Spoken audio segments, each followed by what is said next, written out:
सुंदरवन गांव के जंगल में गर्मियों का मौसम चल रहा था। गोरी कवि ने पिछले 2 दिनों से कुछ भी खाना नहीं खाया था क्योंकि उसका पति इस गर्मी में दाना ढूंढकर नहीं लाता। भूख से परेशान गोरी कवि एक बड़े से पेड़ पर बैठी होती है और खुद से बातें कर रही होती है। अरे, ये कालू जी तो हर रोज की तरह आज भी खाली हाथ ही लौटेंगे, पर मुझसे ये भूख अब और बर्दाश्त नहीं होगी। मुझे कुछ भी करके दाना ढूंढना होगा, वरना लोग गर्मी से मर रहे हैं और मैं भूख से मर जाऊंगी। मैं एक काम करती हूँ, रानू चिड़िया के घर चली जाती हूँ, वहाँ खाने को कुछ न कुछ तो मिल ही जाएगा। तो ऐसे सोचकर गोरी कवि तेजी से उड़ती हुई रानू चिड़िया के घर आ जाती है और उनके दरवाजे पर दस्तक देती है। घर के अंदर बैठा कुक्कू जब आवाज सुनता है तो जल्दी से बाहर आ जाता है। अरे कुक्कू बेटा, तुमने दरवाजा खोला, अब जल्दी से जाओ और अपनी मम्मा को बुला, मुझे उनसे काम है। अरे गौरी आंटी, मम्मा मेरे लिए दाना ढूंढने गई है और अभी तक वापस नहीं आई। अगर आपको उनसे कोई काम था तो मुझे बता दे, जब वो घर वापस आएंगे तो मैं उन्हें बता दूंगा। अरे कुक्कू बेटा, जब तुम्हारी मम्मा वापस आएंगी तो मैं खुद ही उनसे बात कर लूंगी। अभी तुम ये सब बातें छोड़ो और मुझे ये बताओ कि तुम्हारे घर के अंदर खाने को कुछ है? दाल चावल कुछ भी हो मुझे दे दो, क्योंकि मुझे बहुत ज्यादा भूख लगी है। नहीं गौरी आंटी, घर में खाने को कुछ नहीं है, सिर्फ मटके में ठंडा पानी है। अगर आपको पानी पीना है तो बता दे, मैं ले आता हूँ। अरे नहीं, रहने दे, पानी तो मेरे घर में भी पड़ा है, मैं अपने घर जाकर पी लूंगी।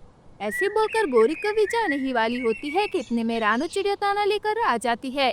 गोरी कवि तो ये देखकर बहुत खुश हो जाती है और रानू चिड़िया से बोलती है, अरे चिड़िया बहन, आप आ गई, मैं कब से आपका इंतजार कर रही हूँ। अरे गौरी बहन, क्या हो गया, सब ठीक तो है ना? अरे चिड़िया बहन, मुझे बहुत भूख लगी है, अगर आपके पास खाने को कुछ है तो जल्दी से दे दे। अरे गौरी बहन, मेरे घर में खाने को कुछ भी नहीं है और ये दाना मैं अपने बेटे के लिए लाई हूँ। सुबह सूरज निकलने से पहले मैं घर से निकली थी, तब जाकर मुझे ये दाना मिला है। मेरे बेटे को भी तो भूख लगी होगी ना। अरे चिड़िया, ये दाना मुझे दे दो ना, मैंने कुछ नहीं खाया और तुम अपने बेटे के लिए और दाना ले आना। अरे गौरी बहन, मैं आपको ये दाना नहीं दे सकती, ये मेरे बेटे का है। आपके पति जब दाना ढूंढने जाते हैं तो आप भी चली जाया करें, फिर आपको किसी से मांगने की जरूरत नहीं पड़ेगी। अगर मेरे पास ज्यादा दाना होता तो मैं आपको दे देती, पर ये दाना मैं आपको नहीं दे सकती। तो ऐसे बोलकर रानू चिड़िया अपने बेटे को लेकर घर के अंदर चली जाती है। रानू चिड़िया की बातें सुनकर तो गोरी कभी गुस्से से आग बगोला हो जाती है और बोलती है, अरे ये पिद्दी सी चिड़िया, इसे थोड़ा सा दाना क्या मिल गया, ये तो खुद को महारानी समझने लगी। मैं इससे अपनी बेइज्जती का बदला जरूर लूंगी। तो ऐसे बोलकर गोरी कवि वहाँ से चली जाती है और यहाँ वहाँ दाने की तलाश में लग जाती है। रास्ते में उसे एक तोता सेठ मिलता है, वो गोरी कवि से मदद मांगता है। अरे कवि बहन, मैं एक सेठ हूँ और मुझे दूसरे जंगल जाना है। अरे भाई, तुम्हें जंगल में जाना हो या जहन्नुम में, जाओ, मुझे क्या बता रहे हो, मैं तुम्हें क्या ड्राइवर लग रही हूँ क्या? अरे कवि बहन, आप मेरी पूरी बात तो सुन ले, दोपहर का वक्त है और मुझे बहुत गर्मी लग रही है। अगर आप मुझे अपने घर में आराम करने के लिए जगह देंगी तो मैं इसके बदले आपको दाना दूंगा।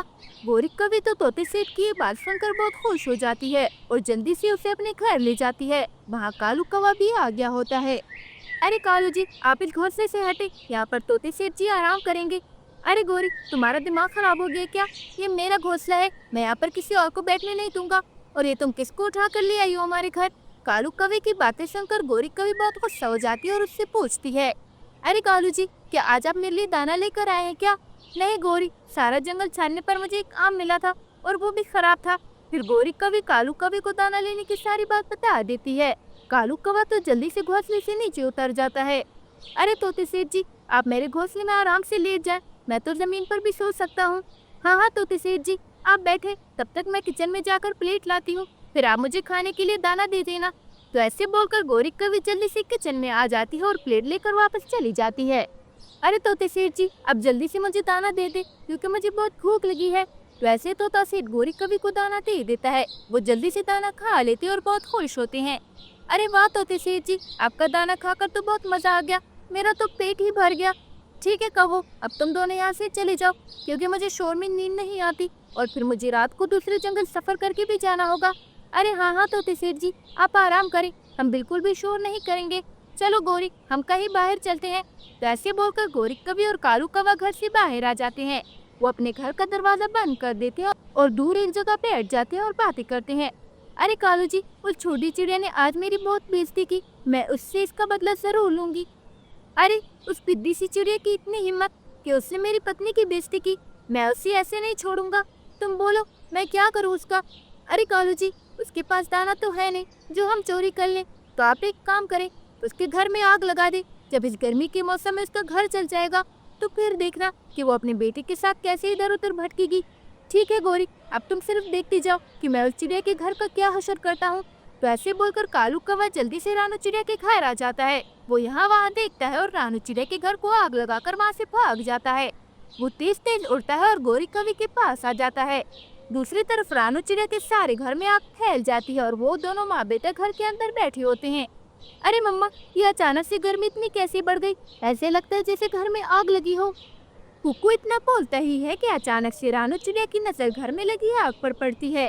अरे कुकू बेटा, ये तो सचमुच की आग लगी है, चलो जल्दी से घर से बाहर निकलो। तो ऐसे बोलकर वो दोनों जल्दी से घर से बाहर निकल जाते हैं। देखते ही देखते उनके सारे घर में आग लग जाती है और वो जल जाता है। इतने में कालू कौवा और गोरी कवि भी वहाँ आ जाते हैं। अरे चिड़िया बहन, ये क्या हो गया? आपका घर कैसे जल गया? पता नहीं कालू भैया, ये आग कैसे लगी? मेरा सारा घर जल गया। अरे छोटी चिड़िया, अब तुम बिना घर के इस गर्मी में कहाँ रहोगी? अरे गोरी बहन, अब मुझे कुछ भी करके दूसरा घर बनाना होगा, इसके अलावा मेरे पास कोई रास्ता नहीं है। लेकिन चिड़िया, दूसरा घर इतनी आसानी से तो नहीं बनेगा। तुम्हें दूर दूर के जंगलों से लकड़ियाँ जमा करनी होगी और ये सब करने में तो बहुत वक्त लग जाएगा, कम से कम 1 महीना तो लग ही जाएगा। तो ऐसे कौवे रानू चिड़िया का बुरा हाल देखकर बहुत खुश हो जाते हैं और जल्दी से अपने घर आ जाते हैं।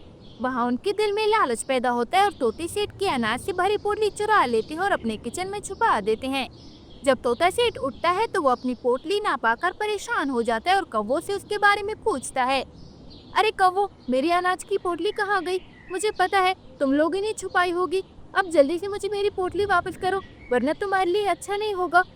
अरे कालू जी, आप देख रहे हैं ना, भलाई का तो जमाना ही नहीं है।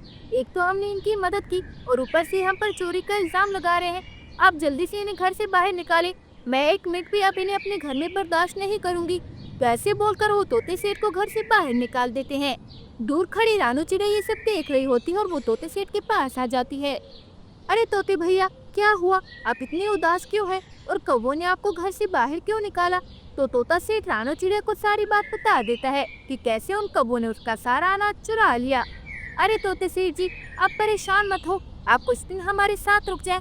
भले ही मेरे पास घर नहीं है, पर मैं दाना जमा करने में आपकी मदद करूंगी। तो ऐसे तोता सेठ रानू चिड़िया की बात मानकर उनके साथ रुक जाता है। कुछ दिन गुजर जाते हैं और रानू चिड़िया तोते सेठ के लिए बहुत सारा दाना जमा कर लेती है। अरे तोते भैया, ये ले, ये सारा दाना आपका है, आप इसे अपने साथ ले जा सकते हैं। रानू चिड़िया की ईमानदारी देखकर तोता सेठ बहुत खुश हो जाता है। वो अपनी जेब में से खिलौने के जैसे दिखने वाला घर निकालता है और रानू चिड़िया से बोलता है, ये ले चिड़िया बहन, ये एक जादुई घर है, अब जिस पेड़ पर भी इसे रखेंगी ये एक बड़े घर में बदल जाएगा। तो ऐसे बोलकर तोता सेठ वहाँ से चला जाता है। रानू चिड़िया को अपना नया घर पाकर बहुत खुश होती है क्योंकि उसे रहने के लिए नया घर मिल जाता है। इधर रानू चिड़िया बहुत खुश होती है और उधर कालू गौरी बहुत उदास क्योंकि तूफान की वजह से उनका घर टूट जाता है।